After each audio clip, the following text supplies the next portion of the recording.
Welcome to the Across the Spoilerverse podcast. I'm your host, Tony Stark. No, I'm wearing glasses because I'm done in this weekend, Greg. I'm going to be honest with you. I've had tonsillitis all weekend. My throat's killing. I've been worn out, and I was that tired today that when Katie's, my wife's father-in-law, came round, I just lay down on the dog's bed just to rest, and I fell asleep on the dog's bed. So it's not been a good day, but we're here. We're bringing you guys the best episode ever, as per usual, and we've got a lot to talk about. How's it going? It's going good. Neither of us are sleep deprived today. We're going to be No. great. We usually shoot these on Mondays. We're recording this on Sundays. On a Sunday today. On Sundays, this clearly shows where my brain is at. And Yeah, because we heard wind of a Loki trailer. So I mean, I'm assuming this is still coming out after, right? I mean, after the trailer, right? Yeah. so magic of editing. The Loki trailer, we haven't seen it yet, but by the time this video drops, we'll have seen it. So might change our opinions on stuff. But Greg, what we're going to talk about today? I mean, we're going to do a quick rundown of the box office because you are a self-proclaimed box office expert. Every single week, you are like, I'm here to deliver the good news about the box office. And we're going to talk about, my God, Marvel and the state of Marvel and the Secret Invasion finale and just our overall feelings. And who knows? Who knows? Maybe they're dropping that Loki trailer just to make us forget about the Disney Plus experience we all just had, and that is making headlines everywhere. It's a crazy time because everyone's turning. Everyone, even the outlets that are all about Marvel, they're all turning. The shills, you Shills, especially. Me specifically, Ryan Airy second, who one day will be here on this podcast, which I'm excited for. Sweet guy. Yeah, so that episode's got 8% on Rotten Tomatoes at the moment, which I think's a bit harsh. I think that should be reserved for stuff like, the worst of the worst. Catwoman, I'm talking that level. But it just shows like how that is brand damage to me. That is just the brand's completely ruined at this point where even, the good stuff doesn't get the highest score. It's kind of like what we saw with the DCEU. There were some really good movies in there, but the brand damage was just so bad that critics were just like, I'll just give it a bad mark anyway. I don't care anymore. But yeah, we'll talk about that in just a bit. Greg, what is the box office rundown so I can look and clever and not a long go? I bloody knew it. I'll spit out randomness while you get precise information. Even though you texted me stuff, I'm just gonna read what Paul texted me. The Barbenheimer box office, $93 million it made over the weekend with only a 42.3% dip. That's amazing. I'm learning this in real time, guys. That's a really good hold. Worldwide, 750 million, dude. Crazy. Do you remember when Margot was saying how she was pitching that Barbie could make $1 billion and she might have overshot it a little bit? This looks like it actually has a shot at making $1 billion. That's crazy. With that drop as well. Yeah, that drop, 40. That's so impressive. It might even do it this week, That's so good. It's like 750 million worldwide. That's insane. Oppenheimer worldwide box office is 400 million after accumulating 46.2 million with a 44% drop. Damn, man. Barbenheimer is holding. This is so good. This is the 7th biggest second weekend in history for these films, only surpassed by the likes of The Force Awakens, Endgame, Infinity War, Black Panther, Jurassic World, and The Avengers. That's kind of nuts because there's obviously a certain kind of category for those IPs, and to see what these movies are doing, especially for Oppenheimer being an R-rated film, it's nuts, man. But then, we got our Disney talk. Haha. Bob Iger, take it, Bob. It failed, man. Yeah, so Haunted Mansion. I mean, we've been saying this for ages, haven't we? I'm not saying like I'm a box office expert or anything, but occasionally we'll get stuff right. And one of the flops that we said was a guaranteed flop was the Haunted Mansion film. Mm-hmm. It's came in with a 33 million debut at the worldwide box office. That's worldwide as well. That's not just domestic. And yeah, the film's got a budget of 150 million. Disney just can't get a hit right now. I remember so I remember watching podcasts a couple of years ago when they were talking about the big earners for the year, and I think it was around the time The Last Jedi came out. It was Toy Story 4 basically, but they were going over how all of Disney's movies that year passed the billion mark. and they Yeah. just dominated the box office that year. And at the moment, they've had like flop after flop after flop. Even the stuff that does, all right, it just tends to break even. And it's crazy. And this Secret Invasion stuff, whee, getting a bit crazy. So, do you want to jump into that next and just kick off? What were your thoughts on the Secret Invasion finale, Greg? Oh man, it's weird because after after episode 4, I started like 3 started showing glimmers of, okay, this is a dip. It's still fine, but it's a dip. And then 4 was like, oh, I don't know, man. This is really starting to go down for me. You were already on the train of, I don't really like this. And then 5 immediately was, nope, this is not good. This is just not good. And then by the time we got to the finale, yes, it is not a good finale. It is really bad. It is a really bad finale. I can't say I was disappointed only because, like, am I disappointed by the overall series? Sure. But unlike my experience with something like Moon Knight, for example, or I'll even say Hawkeye, and something like Hawkeye, where its penultimates of those shows weren't so egregious, then the finales were like, oh, they really dropped, they really fumbled it in the finale, though. This was already fumbling the ball so much, and it already dipped like significantly that it was a weird experience because as the show kept going, the the quality of storytelling and overall filmmaking just kept going downhill. So by the time I got to the film, I'm like, yeah, it's really bad, but they've primed me throughout this season to have a bad finale. And it was it was embarrassing. There's a lot of just silly stuff. And yeah, I bitched about it for like a solid 20, 30 minutes, something like that in our video. I just couldn't stop because, yeah, I mean, like, it's easy to really complain about it. So I want to get like some quick pros out of the way. I kind of like the ending with Nick Fury and his wife. I thought it was a little sweet, even though it didn't really like emotionally do much for me. I thought it was like, oh, this looks fine. I like the bookend of Fury arriving on Earth alone and then leaving with someone. I thought that was nice. And there were parts of the fight. I got so many issues with that fight, though, with Gaia and Grab. I got so many issues with the plan, just in general. There's so many problems with it.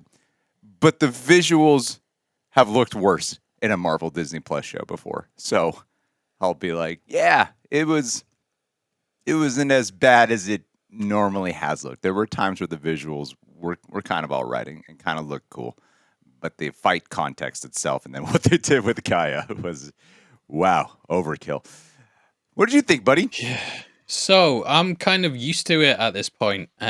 Obviously we've been covering MCU shows for a while now, and I knew for a fact going in that they do this. Like, so I was writing my script on the day, and normally, I write it as I watch it. So if there's a big twist, oh crap, I've got to go back and rewrite the entire thing to recontextualize it to talk about this twist. So started off 5 minutes in, talking about Nick Fury, saying like, well, the conversation he's just had with his wife on the phone is a bit weird. That it doesn't really say like I love you or anything. Doesn't feel like a final farewell.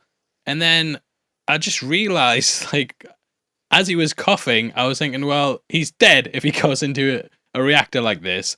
So it can't be Nick Fury. It can't be Yeah. Nick Fury. It has to be Gaia, who we haven't seen. She's not with Vara.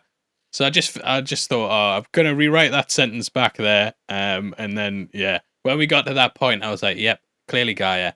I personally think that Fury should have faced off against Gravik, and Yeah. just looking at the way that his whole character arc was handled, um, he's faced no accountability at all. So he basically used Skrulls to be his assassins and spies, got children drafted into his ranks, which is what Gravik was. He didn't get them a home. He also collected all of his mates' DNA to make a super weapon, almost got his wife murdered, got Maria Hill killed, got Talos killed, and in the end started a cold war with the Skrulls and humans. Yeah. Didn't face any accountability for it. Was just like, right, I'm off. Yeah. I'm going back up to Saber. And I think that he actually left the world in a worse place than when he first came down to sort everything out. He Because now did. prime ministers are getting gunned down in the street. There's like a war. There's a war going on where there's like I don't know how to properly talk about let's say they're conspiracy theorists with guns. They're going around just shooting people. Hmm. You know, some suspect they're Skrulls, some don't. That should, to me, should have been the season. That should have happened about episode 3, and then from there, you know, Nick's trying to sort this thing out. That would have been Um, crazy. eh, That would have been crazy and intense. That would have had a real pulse to it. yeah, and according to what Daniel RPK said, like take this as a rumor, but there's not any mention of the Skrulls in Brave New World or anything. So then it's not like they're building towards something, which we often feel with the Disney Plus shows as well. You know, they lead into something big at the end, and then Yeah. by the next movie they kind of worry that, oh crap, what if people haven't watched this show? Which, judging by the viewing figures, people haven't watched this show, so they don't really mention it. And I just feel in general like there's too many characters in the MCU at the moment who we're not going to see for at least a couple of years. There's Yeah. lots of overpowered characters, and also there's so much going on that it's actually difficult to have impactful things, because we know that these creatives who work on these shows, they're not working together as one big cohesive unit. So, for No. example, the director's come out and said, you know, he thinks the Rhodey switchover happened during Civil War, but he doesn't know for definite because no one's actually told him. And if you look at the showrunners behind all these things, they'll always come out and say something stupid. Like Sam Raimi, I love the guy, but I'm sure he even said he hadn't watched WandaVision. You know what I mean? Yeah. The writers didn't watch WandaVision. Yeah, and I feel like at the moment there's too many different projects that you can't end on a massive "oh shit" moment. You know what I mean? You could with Yeah. Loki because it was set outside of time and space, but all these ones that are really connected to other things, you can't have that "oh shit" moment in the end because it's gonna fuck all the other projects completely. It's gonna lead to a point where which I feel now, where I'm going into the finale, looking at the runtime, being like, it's a 30-minute finale. It's not nothing major is going to happen, and if it Yeah. does, it's going to be downplayed quite a lot and never really be brought into the movies. So, for example, Gaia, bloody hell, overpowered. She could one shot the entire Avengers lineup. She's got Mhm. all their powers, got Thanos' powers, who completely wreck them, Captain Marvel's powers, like she is insane. We haven't heard of her being in any of the films, and it looks like she's just gonna go work for Sonya and probably be in like some MI13 TV show where it's gonna.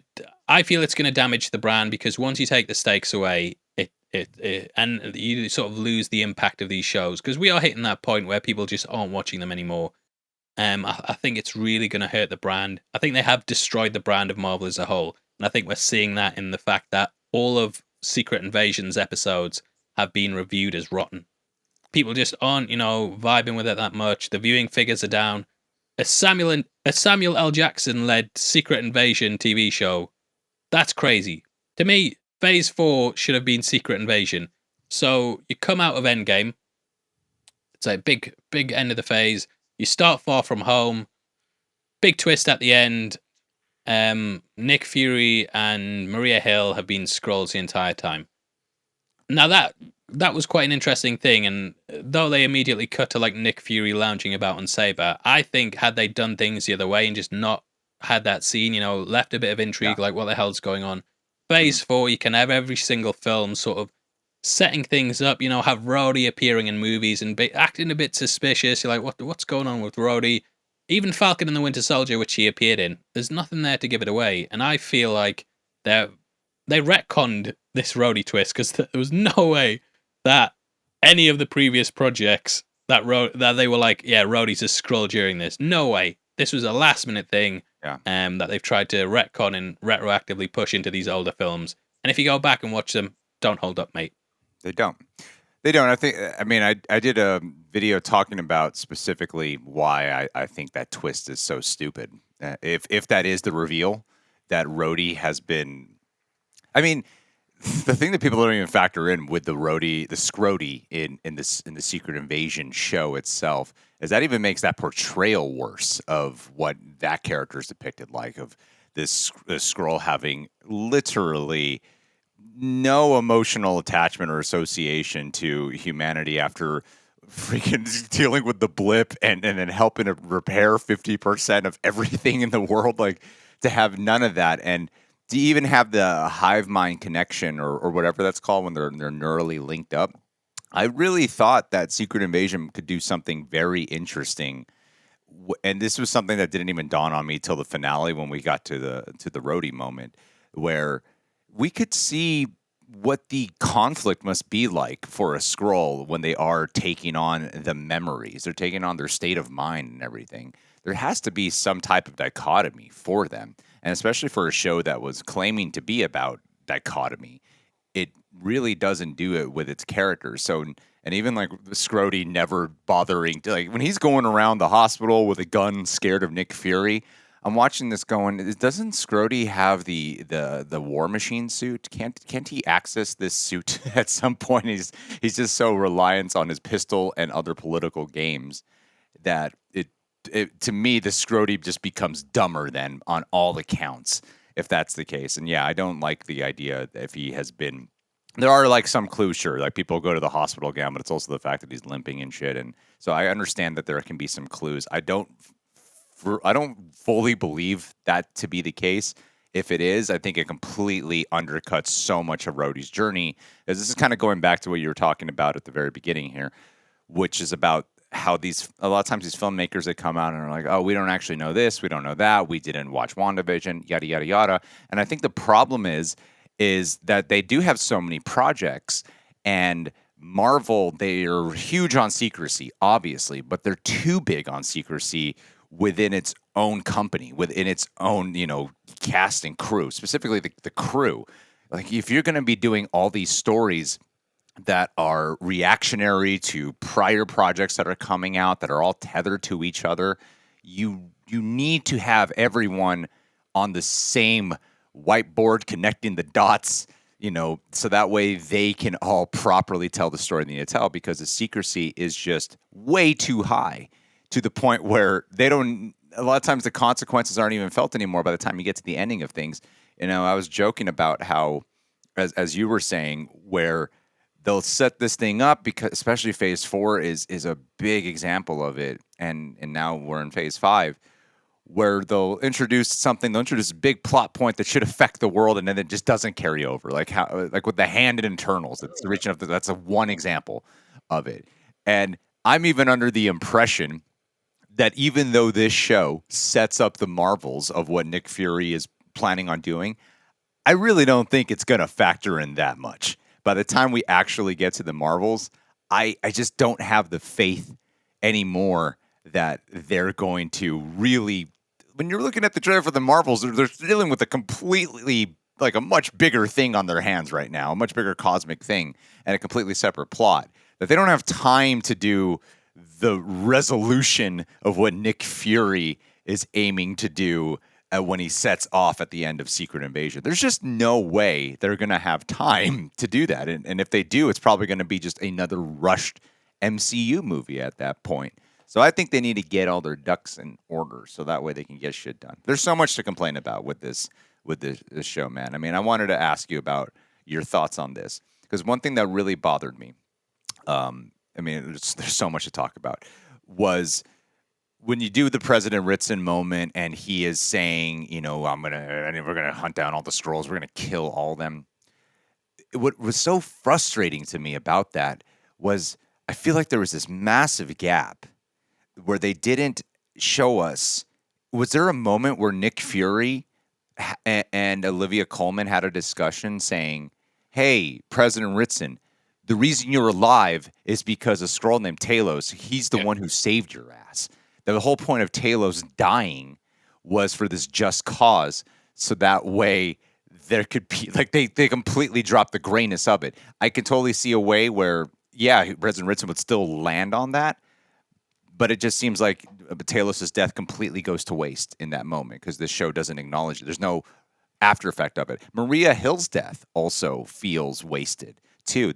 She dies in the beginning. You get the funeral at the beginning of the second episode, and then it seems like the show sets it up that this is going to be some type of personal conquest or some type of retribution. One of the many factors for Nick Fury's portrayal here.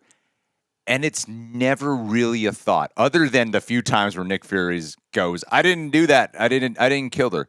Other than that, her death is also wasted. So they have these deaths that they treat as consequential and important, but they're never really brought back up or are truly in service for the story. Even for, even for Gaia to a certain extent, that even that felt weak when the point of her, she's the daughter of Talos, and for some reason, it just feels like lost in the mix of this being a part of her identity portrayal in the show. So, I mean, Yeah, I was curious what you thought about that. totally agree. The way I was thought that they could handle it is Ritson appears in Brave New World, and that's when they drop the bombshell. Like, no, Talos died to save you. Remember that, and that's when he pulls back his forces. But just judging off the one-term president line, I don't think the guy is even going to appear in the movie. I think we're going to start off with Harrison Ford already as the president, and that's going to be it. And Okay, yeah, more. really? Yeah, really, I really don't think that Ritson. I think Ritson might get mentioned, but I mean, Ritson becoming president was just like a throwaway line on the news ticker in Wakanda Forever. There's a bit where they're watching about Ramonda's death, and if you read the news ticker along the bottom, it talks about President Ritson. I don't think it's like they're going to give it much focus because again, people don't watch the TV shows as much as they need to. And yeah, I completely agree. Talos's death was just what was the point?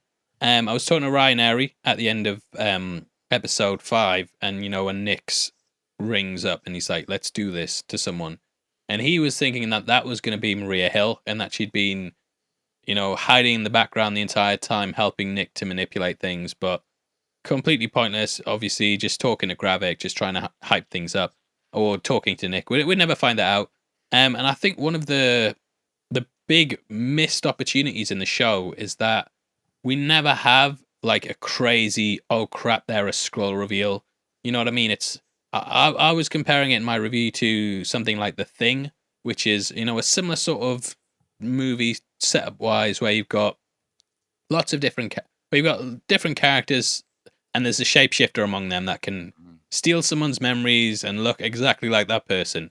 Now you're watching that whole movie, paranoid as hell, like just wondering, trying to pick out clues. Who's the thing? No one knows, and then they somehow, like on that first watch, that the characters that you least suspect as well, they're the thing.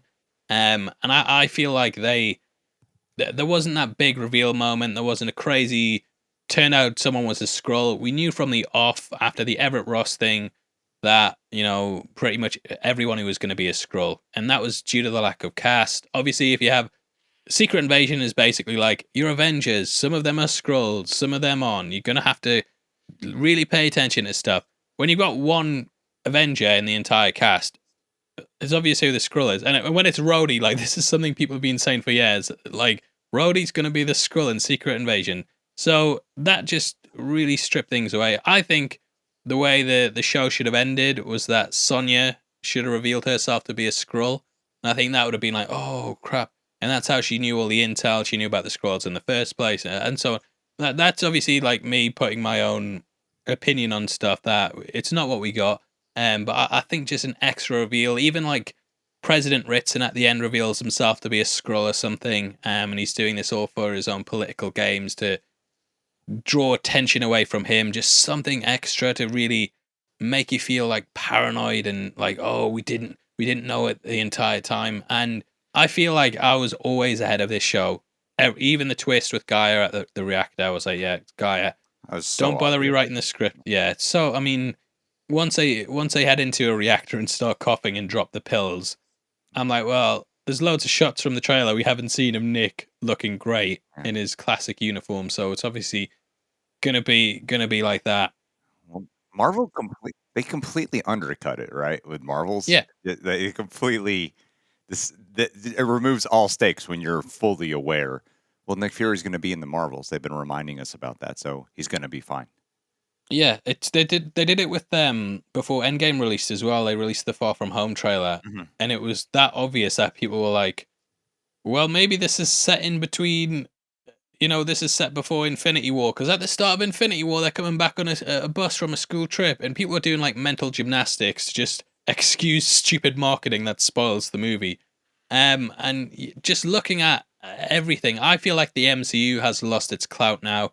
Now, movies are getting delayed left, right, and center at the moment, so this might be out of date tomorrow. But at the moment, the Marvels is actually not getting any IMAX screens due to June booking them out for Yeah. 5 weeks. Now, if you told me that, like, even last year, that I would have thought you were crazy because I thought Marvel is basically what the entire film industry is built around. The cinemas rely on these big movies. They come in, they always make money, they always smash it at the box office. And the amount of films that have been pushed out to give Marvel room to breathe, and now they're not even getting the IMAX screens for June, which first film was pretty successful. It didn't completely do insane numbers, but to be fair, it was released on HBO Max same day. It Mhm. still did quite well. But I would have, it kind of feels like a almost an art house sci-fi movie. Obviously it's based on a famous novel, but I still would have thought like billion-dollar grossing Captain Mhm. Marvel sequel. That would have been what people were booking out, and instead they're like, nah, so's mate, June 2. And it just seems like Disney haven't got the clout anymore because they've had so many bombs back to back. I doubt Haunted Mansion's going to help them out as well. Indiana Jones has been an incredible flop. Little Mermaid did all right. Elementals is actually, starting to do all right, but it's been a long time coming, and whether it makes a massive profit, it is something we're not going to see for a while. And I just think, like, look, the other day on my Twitter, I put out a poll saying, looking at the lineup on the upcoming slates, do you think Phase 5 will be better than Phase 4? Now, 40% said yes, 34% said no, 25% said maybe. Um, and yeah, I mean, I've been looking at the lineup, and I'm not even sure how confident I am that it's going to be better because you've got like, fair enough, Loki season 2 is probably going to be good. Daredevil, I don't know what the over and under for Daredevil being good is because every time I think it's going to be good, they'll come out and say something stupid like we're not Foggy Nelson's not going to be in the show, or the stuntman will be out saying it's crap. Um, Thunderbolts might do all right. Captain America: Brave New World might do all right. Um, Fantastic Four, bloody hell, the casting with that at the moment.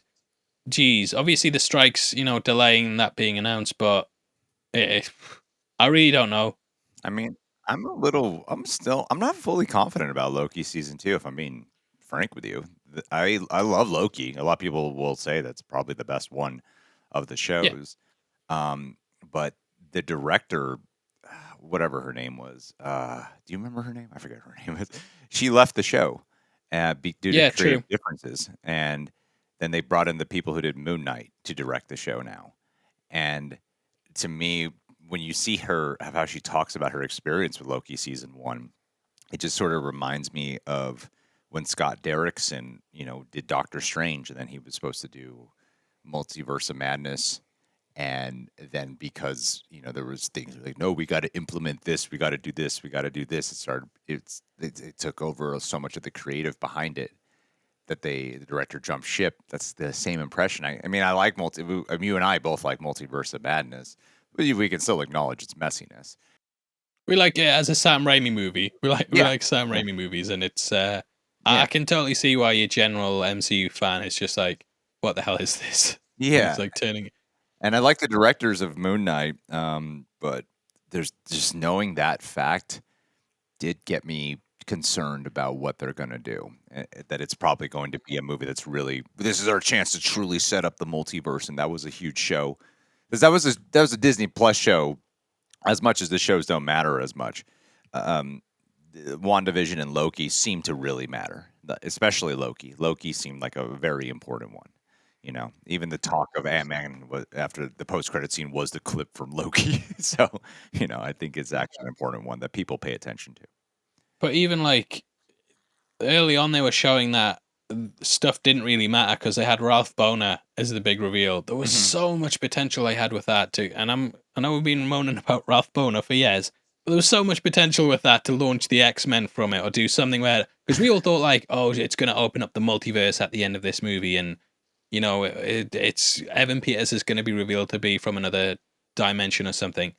Um, and like Loki, I think is good because it's the only show that doesn't devolve into a big CGI fight at the end, where it's just like people knocking each other that you don't really feel any impact for. And I think a show like this should have had a smarter ending where it needed to be actually Gravik versus Fury, and Fury outsmarting him with his wit instead of just being like, oh, guy, you know what? I know I ruined the guy's life or whatever. I know he's turning into a terrorist, but You just go sort it out, mate. And if he falls into the trap and he gives you super scroll powers, then you're sorted. But if he somehow throws you out of the machine or anything, so is love. But it's over. What I hate about that scene so much, I think Gaia's plan is stupid as hell. I think it's a really stupid plan.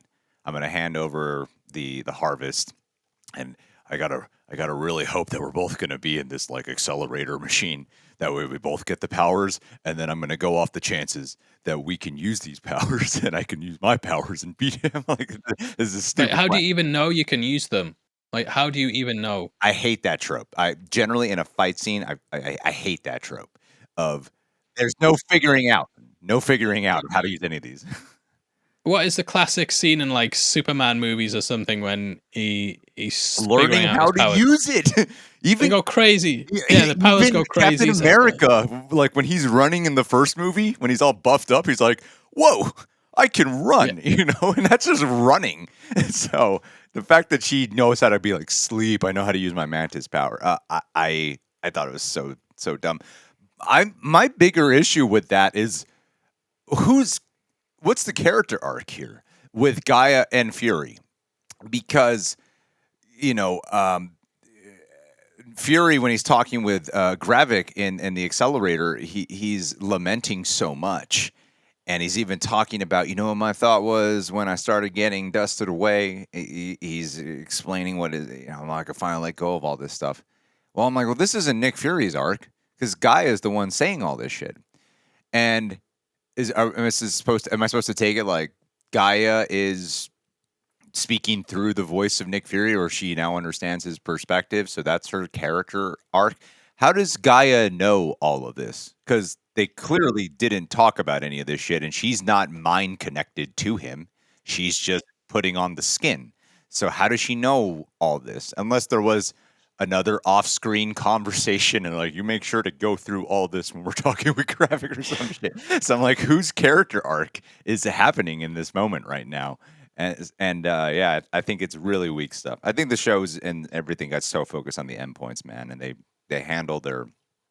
I hate the casual reveals of stuff with Rhodey. Gravik's death was just so just it's done. I'm laying on the ground, and then even Nick Fury returning to form in his like that imagery of him being in his classic suit, the eye patch, no beanie on. That the trailers made more of an impact of that when they show the door open and it's Nick Fury, like, oh, Nick Fury's returning. And it's supposed to be kind of like a symbolic thing of how the show is saying Nick Fury is not his former self anymore. And this is supposed to be a symbolic of his arc. But then in the show, he just like walks into the house to talk to his wife. It's just like a casual thing. But the trailers made more of a moment out of it than the actual show did. So I think they're yeah, the rushingness of you said it earlier. The second you saw the runtime, you instantly knew this is going to be another rushed mess. yeah. So with the Gaia thing, I took it as I knew that was a clue that it wasn't actually Nick Fury because I can't remember exactly what she said, but it was something like I felt disappointed or something in how bad this podcast is. But I thought, no, in that scene, he's clearly reaching out to Carol Danvers and saying "motherfucker." So I knew that that wasn't Nick Fury. But that conversation, you're completely right. Nick Fury should have had that with Gravik at some point. Because does this now actually mean that he couldn't find them a home, or are we meant to take that as nah, this was just Guy just winding him up so that he'd go and sort the harvest out to inject her with powers and stuff. So yeah, it's just again, it just feels like another missed opportunity, which unfortunately I feel is becoming commonplace with all of the shows at the moment. You know, One Division enjoyed it. Felt the ending was a bit disappointing. Falcon the Winter Soldier loved everything with US Agent being a kind of dark Captain America. The Flag Smashers. To be fair to Falcon and the Winter Soldier, they had a lot of issues, like a hell of a lot of issues, because it was filmed during COVID, Yeah. and they had to reshoot pretty much most of the season, especially its ending, because it was they actually had elements of a pandemic in the show originally. And if you cast your mind back, you might remember the Flag Smashers stole vials of something that they were going to release into the atmosphere, and then That Yeah. plot point just got thrown away. So to be fair, that show was as good as it could have been because they had so much pressure on them. But think about everything you just brought. Can I interrupt really quick to say, like, think about Go for everything it. you just brought up. I'm so sorry to interrupt. You're because you're bringing me back to things I completely forgot about. When you talk Falcon and Winter Soldier, you said U.S. agent, and I'm going, oh yeah, that's right. He was in that show, and he's okay. You brought up WandaVision with the Ralph Boner thing, and I think the Ralph Boner thing is the poster boy for the symbolic nature of what Marvel has become. It really is that. Even with Loki, as impactful and crazy of an ending as it was, where we thought this is going to be the craziness that sets up the multiverse. If you look at vast majority of the projects that followed after it, it didn't seem like there was much effect after Loki season 2. They eventually brought it back with Quantumania, and What if? Feige has said some, yeah, what if, sure, but that doesn't even really clarify that there's really something going on, and and then with Thunderbolts, they're taking. I mean, U.S. Agent, they're taking. It takes so long to get to Thunderbolts. It takes so long to bring all this stuff around. So they have all these things happening that I'm completely forgetting about. Captain America. We still hear way more references constantly. Marvel is constantly reminding us about Steve Rogers, and no one ever brings up that we have a new Captain America. Actually, we have Sam Wilson, and they want us to just accept, by the time we get to Captain America, the fourth one, that we have a new Cap, right? And but the MCU keeps reminding us about Steve Rogers instead, and you never hear an acknowledgement about a different Captain America out there. So they have all these things that they keep setting up, but you're not seeing how any of this is really truly having an impact, or it just takes too fucking long to get to the thing they set up. It takes so long to get to that payoff that by the time we get there, I'm like, oh yeah, that's right. That thing happened. That's how a lot of it's been for me. Is the oh yeah. I think delaying stuff and having long gaps can actually help stuff sometimes. So, for example, Invincible season 2. I'm sure I read that it's 3 years since the first season. Yeah, I think so. The Boys has gaps in between. House of the Dragon has like 2 year gaps in between its seasons, which I'll talk about House of the Dragon in just a bit as well. And Across the Spider-Verse is another great example. Big gap between the first film and the second one, but there's nothing kind of distracting you during that. Now, with the MCU shows, the characters, they're not going to appear for a while, but there's so much other stuff going on in it that you just forget and don't really care anymore. And I feel like, you're going to have that moment where you're like, oh, yeah, crap, I remember. But, I'm going to tell you, Greg, what I think the worst reveal in a TV show or shared universes ever. I think it's Hulk's son Scar, who is just brought out at the barbecue and like, oh, this is my son Scott, by the way. I'm not gonna remember. I remembered him for this video, but in like 5 years' time or whatever, when he finally comes back around, I'm gonna be like, have I seen this guy before?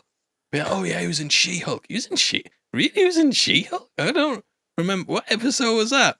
And for the amount of time they wasted in She-Hulk, like so many episodes in that I don't remember at all. They could have had an episode just centered around Scar and introducing him.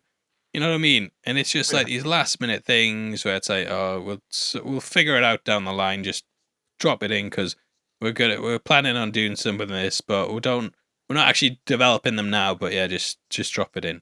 And I just feel like you're hitting a point of we talk about superhero fatigue a lot, and as much as we're like we don't think it's real, we think it's bad movie fatigue. That does hit a point where you do just get fatigued with superhero movies in general. And this year has shown it because, The Flash didn't do well, Shazam didn't do well. Blue Beetle's opening weekend meant to be like between 10 to 17 million. There's clearly something here going on where even your big projects like your Secret Invasion were going to go didn't even get 1 million viewers first week, which is like mental. What? If you told me like 10 years ago Secret Invasion would be made into a TV show where the Skrulls are trying to take over Earth and Nick Fury's trying to hunt them down, I went, oh yeah, the MCU baby, this is the best franchise in the world, and nah, just dropped it all. Well, I don't think Captain Marvel set up the Skrulls in a very exciting way either, you know, and that was Yeah, our introduction to them. So well I they think, did, but they did something different that the show tried to undo. So in that, the Skrulls are sympathetic refugees, mhm. whereas this is like, actually, mate, it's been 30 years and they're terrorists now. It's like it just undermines the arc. And like I watched Film Speaks. He did a video essay on the other day, and he was talking about how it's actually like problematic to have, especially in today's current climate, to have refugees like labeled as terrorists. Yeah, And I was thinking, yeah, it's not really a good message there, Marvel. And yeah. yeah, for the fact that the government's facing no accountability, their figurehead, he's just kind of leaving the world off in a worse place. He's like, oh, whatever, the Brits will sort it out. Come on, Sonia. Um, and I'm just reading through an article from the Direct here that talks about the 7 biggest criticisms for Secret Invasion's bad review. So yeah, we'll go through this, and then any final thoughts we'll let you guys get away. So the Yeah. number one, what could have been. So this point's basically talking about, Secret Invasion, one of the biggest comic book events of all time in the entire history of Marvel. What were you expecting coming in? What are you asking me? Yeah, were you expecting it to be a big thing, or did you have? When I first heard about it, I thought it would be a big thing. I've read the comic. I thought it was it's an awesome comic. So I thought it would be more consequential going. I thought you were reading off the direct thing because I don't have that in front of me. Yeah, I expected it would be more consequential. And I mean, I don't know about you, but I thought the trailers were great. I thought the trailers were like, oh, this looks taut and super tense and like a paranoia experience. And to be fair, you know, like you and I really like the first 2 episodes. So we thought it was going to deliver. We were defending. I remember on this very podcast, we were going, yeah, people get bad reviews, but we really loved it. We thought it was great. And now we're now we're here a few weeks later doing the The exact checks stop coming. opposite. Exactly. Yeah, check stopped coming in, strike happened. So now studios don't pay us anything. Yeah, man, that's it's just kind of. I remember being exactly here with you, just defending the hell out of it, and now we're on this exact opposite train. It's so funny. It's Yeah. cracking me up. Second point, managing new characters. So Gaia ended the series as arguably the most important player on the board.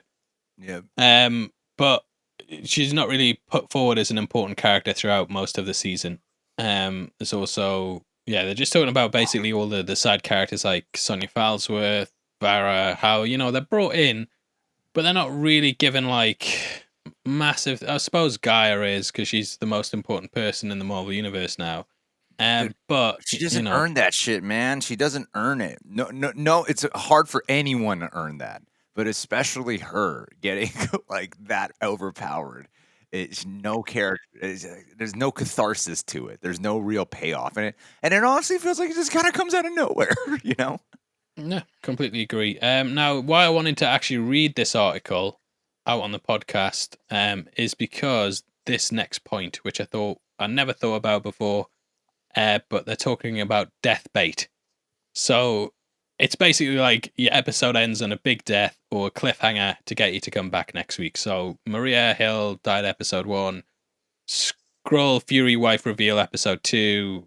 Episode 3, I'm not too sure. Okay. Gaia's death in episode 3. Sorry, yeah, Gaia apparently died at the end of episode 3, but obviously she came back next episode, which no one was surprised about because, Yeah. again, the marketing gave it away. Talos goes down in episode 4. And yeah, it's just, they're saying basically, these deaths were sold as like, oh crap, oh my god. And then the Yeah. next episode, Fury's just like, oh whatever, I don't really care. Like, and didn't seem impacted by Maria's death at all. Talos's death, no impact on him. He just kept moving forward and was just like, I gotta sort this out. I know who a Skrull is. I know Rhodey's a Skrull, but I'll wait a couple of episodes until I confront them. Yeah, so next point, unless you want to talk about that one for a bit. No, I feel like we kind of talked about it a little bit earlier too with the death baiting, man. Yeah, it's a real, yeah, like we talked about. There's no true residual. consequences to any of this stuff. Or is it something that seems to factor into anyone's character arcs, really? Yeah. So the next point they're saying the MCU's Super Skrull, saying originally Super Skrulls just had 4 powers, which kind of kept them limited. Whereas they kind of jumped the shark and gained the ability of virtually every hero and villain in the history of the MCU. They applied zero subtlety to it as they showed the range from Drax to Mantis to Thanos to turning Gaia into a remade Captain Marvel. The worst offense of this overpowered character is that it left Gaia on the board. A character that has already had a less than stellar introduction in the MCU is now the most powerful player. Yeah, and they're saying basically the Superman problem has made its way to the MCU. Which Superman problem, in case you don't know, guy's too overpowered. Like, what can challenge him? I feel like they're gonna do a cop out and basically be like, "Oh, the powers only lasted for 48 hours. They wore off after a while." And it's just gonna be a complete cop out. Did they explain why Gravik could not heal? Yeah, I don't know because he got stabbed in the exact same spot earlier in the fight. He gets like lanced through it with that frost giant arm or whatever, and then he gets shot through it. Yeah, you'd think that with having all the power, like so many powers, with Extremis also included in that mix, that he would be able to heal from that. Yeah, Say what you want about She-Hulk, man, but they really nailed it down the average Disney Plus finale. Though when they ripped on what happens, usually they Secret Invasion immediately did it. that's actually point five, which is She-Hulk warned about Marvel Oh no Studios shit. finales. Yeah, and it's basically talking about how She-Hulk blatantly called attention to them just Yeah. resorting to these CGI-driven fights instead of focusing on the story being told. For let's say for Secret Invasion to be this grounded espionage story, everyone was waiting for a cerebral ending. And what we get is one of the most over the top CGI fights. That's just every power of every hero and villain just Yeah. action figures just smacking together. Yeah, and the sixth point is the lack of a conclusion, which again we've talked about before. You know, what Fury's left the planet like. There's like a cold war going on. Genocide of Skrulls and humans alike. Guy is off with Sonya Falsworth to combat this initiative. And yeah, it's just kind of all over the place with the most powerful character still left on the board. Who could probably take over the planet single-handedly. I mean, the Avengers could come together, but there's not many people. And the final point is the James Rhodes situation, which talked about that. It's just I feel like they can't do it at Civil War. They just can't have that be the turning point because it just robs the character of so much development. Yeah. The most impactful moments that Rhodey's had in the MCU, or at least some of them, if it is Civil War, it's saying he was a Skrull during that. He's not there for the death and funeral of Tony Stark. Didn't make the baby Thanos joke. They're saying didn't witness the creation of Tony Stank. Yeah, it's just stupid. You know Really what stupid. I think that sure there is an argument. The reason why okay, I'll tell you why I don't love this argument. Because I've heard it they say I thought it too at first of okay, well, there could be something really compelling for Rhodey to make it a true compelling character. Because Rhodey has never, to me at least, been the most compelling character, right?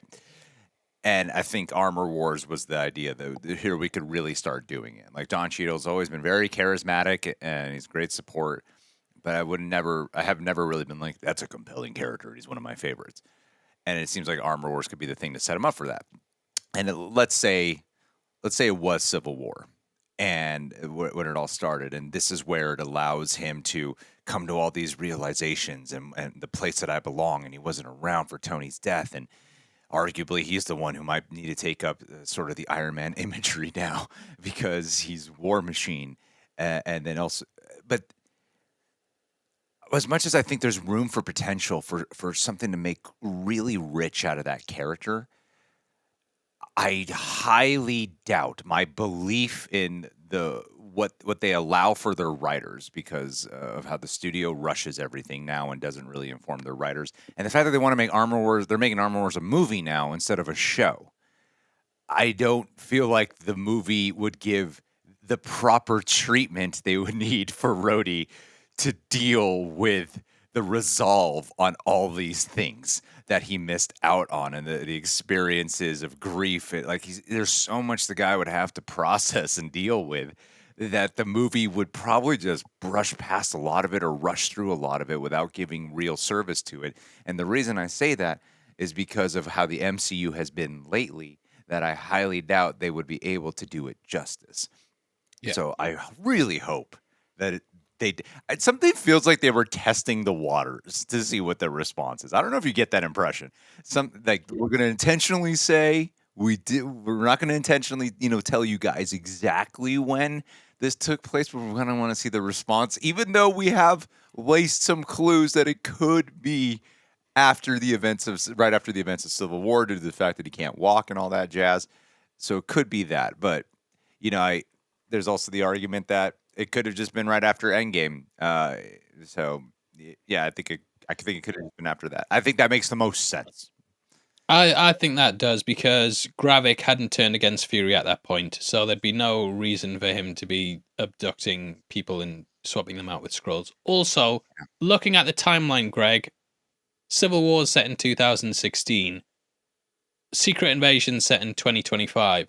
That means that a Skrull was pretending to be Rhodey for 9 years, which I couldn't be arsed with it, mate. I couldn't be arsed with that. 9 years of doing that crap. And I think one of the reasons that the Skrull didn't use any of Rhodey's armor and why he didn't use it in Falcon and the Winter Soldier is because that armor has AI in it that would probably be coded directly to Rhodey's DNA. And I think they might explain it with that. So if he try and gets in, because after Iron Man 3, obviously everyone's just getting suits and getting the Iron Patriot suit. So I think they would have upgraded it at that point, because Tony Stark's known for his upgrades. And I think they would have made it so that, if you don't actually have Rhodey's DNA, you can't pilot it. So that's why I don't think it was in those shows. The only way I would say this, like Scrody, would have been more if the Civil War thing would be effective if they revealed Scrody was the big bad of it. If he was the mastermind. It makes no sense to me that this Scrody would be Gravik's bitch after every single thing that he's been through, especially dealing with like Thanos and the battle for Earth. There's just no way I could see this guy going, yeah, I'm just going to answer to Gravik from here on out. It just makes no sense to me. Yeah. There comes a point where you drop the cover as well. I feel in that final battle, when Rhodey's paralyzed, when Thanos basically attacks Avengers HQ, we get a cut to Rhodey, who has red blood at that point, I must point out. But lying in the Mark 1 suit, that's destroyed. Goes, canopy, canopy, canopy, rolls out, crawls across the floor to get into the, completely messed up, trying to free Rocket from under the rubble. I feel at that point, you stop pretending to be paralyzed and just get yourself out of there. And yeah, for them to just keep up the act, I mean, they couldn't even keep the act up during like some scenes with Nick at the hospital or when they were having that drink, you know what I mean? Yeah. So yeah, to keep the act up throughout all that. And I think they're going to see the backlash from fans as well and just be like, nope, it was Falcon and the Winter Soldier, guys. You guessed it. Yeah. So yeah, just stupid. But another thing, we keep bringing up Disney budgets and box offices. I think it's important to talk about how much was spent on Secret Invasion. So the budget is $225 million for 6 40-minute episodes. I'm going to give you a comparison. Talked about this on Twitter at the weekend. House of the Dragon, 10-hour-long episodes, 200 million. Wow. Which you compare, like, you can't show up to House of the Dragon just wearing your normal clothes, you know what I mean? Looking like Tony Stark. You have to get a proper outfit and costume, and every single actor's got to have that. Secret Invasion, I feel like you can kind of do that. It was also shot in location in places like art galleries, restaurants a lot of the time, newsrooms, not places that are massive sets that you have to build, which, House of the Dragon had hell of a lot of sets going on. obviously the actors. So I actually got information on how much Samuel L. Jackson was paid. He was paid 20 million. He was paid 20 million. And then the other actors were paid like, I think 1.6 was the next highest amount, and then it was from there like dropping in lower increments. And yeah, just to think like, even if you take away Samuel L. Jackson's salary, they're both still 200 million shows. Hmm. And looking at the runtime, 30-minute finale, House of the Dragons, like all an hour long episode with crazy Yeah. CGI dragon fights and stuff. That episode 3, when there's the big fight at the end and then there's loads of dragons and things. I just don't get where the money gone. I don't get where the money gone. And from what people have been saying as a reply to that, they've been saying that they basically shot the show several times and changed a lot of things. Um, and there were also comments saying like Victoria Alonso's just went crazy with constantly changing the CGI, so they have to remake Sure. bits over and over and over again. Obviously, she's been let go.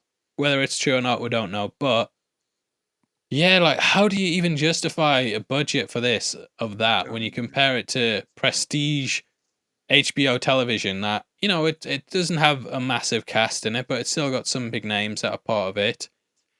I just don't get it. I don't get where the money went.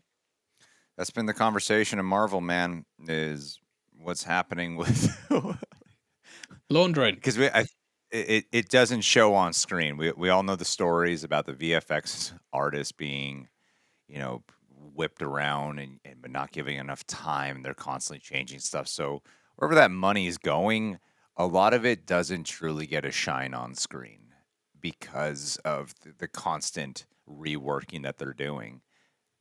Things just don't get a shine, man. I mean, She-Hulk was also super expensive, and the CGI on that was a massive criticism for it. Quantumania got a lot of criticism for it, and they're always changing stuff. Like, okay, so like the good superhero ones, like Guardians 3, we often because I kind of just feel like its own camp. Like that's a James Gunn movie, even though it is a MCU. Guardians 3 is the one thing in Marvel this year that a lot of people seem to be on board for, and Spider-Man across the Spider-Verse. But yeah, man, it's bumming me out. It's bumming me out. I'm holding out hope. Let's hope maybe tomorrow. Maybe like the thing is, we're doing all this talking about Marvel, right? And the thing I'm wondering is, we're shooting this before the Loki season 2 trailer comes out, and I know that fans can be very reactive when it comes to anticipation. So if that Recency trailer is bias, like, yeah. yeah, if the trailer is awesome as hell, people there could be a huge pendulum swing where people are, Marvel's back. Look, they're gonna be saved with Loki season 2, and I think there's nothing that can get me there right now. Everything is, I'm going to proceed with caution. There used to be a time where you're like, yeah, Marvel's coming out with something. It's exciting, and now it's, well, Marvel's coming out. I've Yeah. made it this far. We might as well just keep. I do wonder. I actually started wondering, would I be as on top of watching this stuff now if I didn't cover it? Would I be as adamant about making sure to watch this stuff now, or would I be like, I'll just wait for it all to air? Yeah, I feel like I might have checked out. I know for a fact if I wasn't doing this as a job, I would have checked out. But, I am excited for Loki. Obviously, we got that leaked trailer from D23, I think it was. Watch that. I think that's a great trailer. I'm guessing it's going to be sort of along the same lines. Might not be the exact same trailer, but if it's that, I'm going to be excited for it. But I kind of do feel like I'm hitting a point where even if it is really, really good, I'm still going to be like, fool me once, shame on me. Fool me twice, shame on I you. It's just, kind of, I gotta. no, wait. I just got a. I Something just think I got popped that up on saying the my. wrong way around. But Something just popped up on my YouTube page. what is it? That says Marvel Shields finally come out and criticize Secret Invasion's trash finale, Brilliant. and Are we in it? I'm on the thumbnail for it. Excellent. And I'm like, "Hey, yo, man, I've been pretty critical of Marvel, all their stuff lately." It's just kind of funny that, yeah, okay, I guess this I is feel this is you get a lot of negative comments anyway. I mean, I got a tweet last week saying like I'm uh I'm being way too negative. like Yeah. far too negative recently, and I should just be happy with what we're getting and stuff. And I'm like, I feel like I'm critical, but I still try and give positives. But when you hit a point where it's just kind of all the time, it's getting a bit kind of Yeah. sucky. I remember being one of the first ones to bitch about Quantumania publicly, and I got so much crap because Yeah, you did, yeah, because that yeah, was at a time when people were like, "It's the best movie yeah. ever. We made the some people were saying it was like one of the best sci-fi films ever made and stuff." And I was like, "No, it's not good, guys." And then weeks later, it all started coming out, and so yeah, Yeah, um, and then now something like this just makes me laugh. Now. No, I got a try. I got a logbook here of when I've been critical. yeah. For me, it was Thor: Love and Thunder. But to be honest with you, Greg, even now I'll get tweets saying, "Oh, this is yeah, but you said Black Widow was amazing," and I'm like, I 100% didn't, and I have to screenshot my review where I say I thought I it know. was really bad and send it to them, and then they just don't reply, I and know, I know how you feel. I'm like, mate, I didn't say. I gave it a 6 out of 10. You know what I mean? I wasn't singing its praises. Yeah, and it There's does get exhausting, the whole shill conversation, because it's like no matter how many times you give, like you'll say something's bad, you say something's good, you're a shill. If you say something's bad, you're a hater, and there's yeah, absolutely no in between because people are absolutely moronic and will just jump to these labels because they can't understand yeah, nuance. Like I honestly think they're just buzzwords that people use because if they were like people who thought Secret Invasion was okay now say it's bad, it wouldn't get the clicks. So it's like the Marvel shills getting crazy stuff. They're finally turning against it. It's like, mate, that was like Thor: Love and Thunder. I think my thumbnails are the most misleading parts of. It's the problem with my face and thumbnails because I'm always like, what's like the most engaging expression reaction if if it's the reaction kind of video, and I think a lot of times that can be misleading. So I'm trying to just Yeah. There's no way this person's watched your like hour-long reactions yeah to to hear my Secret Invasion nuanced every week. conversation. Yeah, there's just no way. Yeah, They've just seen that you like Marvel sometimes, and that you've said Secret Invasion's bad. Like he's a bloody shell, but he's turned against it. he's turned against it finally. He's finally honest. Yeah, because like, what can I say? Because if I say something's bad, I'm now turning against the franchise. If I say something's good, I'm shilling. It's like you guys are morons. Like I don't need to shill Yeah. for it. Like most companies hate me genuinely because I spoil their films. Disney's not ringing me up going like, "Can you drop a plot leaks video on the Marvels?" And at the end say that you don't really think it's gonna be that good. Like, oh yeah, of course, mate. I'll spoil the entire thing. You know what I mean? It's So funny. just ridiculous. But yeah. I gotta go to a So family lunch, Paul. Do you have well, I any know for a fact you're gonna watch that video in full first and be like, "Oh, what they're No, it's an saying." hour and a half. I don't got time to waste on that. Oh Yeah. yeah, yeah. So I'll watch it for you and Yeah. comment on it saying, "Great video." He really got on his ass Good there. video. And leave timestamps too. This for the real rejects part. The Yeah, best part was right here. Yeah. yeah. Oh, they got Cosmic Wonder on it as well. Oh, you found Oh it? no. Yeah, I just did. I typed Marvel Shields in and did We by gotta go. recently uploaded. Yeah, finally got it. Finally got it. So yeah, guys, thanks for sitting with us for another enthusiastic video where we do get really negative on these things, which Are we holding we hands don't today, want to Paul? be. I just realized. Well, Are we in the holding hands pose? we might be now. Oh, But look at that. sometimes they flip it around randomly. But yeah, guys, thanks for watching our marathon of holding hands. If you want to support the channel, subscribe to the podcast. We drop it all the time, every week. We're trying to do it weekly. We have done it weekly so far. It's also on Spotify, Amazon Podcasts, any other podcast that you listen to, Apple Podcast, yeah, because we got to pay for that. Those sums of a bitches. So yeah, if you want to, those links are in the description. You can listen to us on the go. If you want to support the channel and buy our merch, then we can do that. And yeah, well, thanks a lot again for sitting through this. Obviously, we'd also love to hear your comments on Secret Invasion. Tell us that we should be thankful for getting anything and not have to go back and get proper jobs. Call us shills, call us haters, whatever you want, mate. But thanks for engaging with us. We love you. Support's really blown us away. And Yeah. yeah, honestly, Nice. you guys, you make it amazing. Thanks a lot. You take care. Peace. Peace.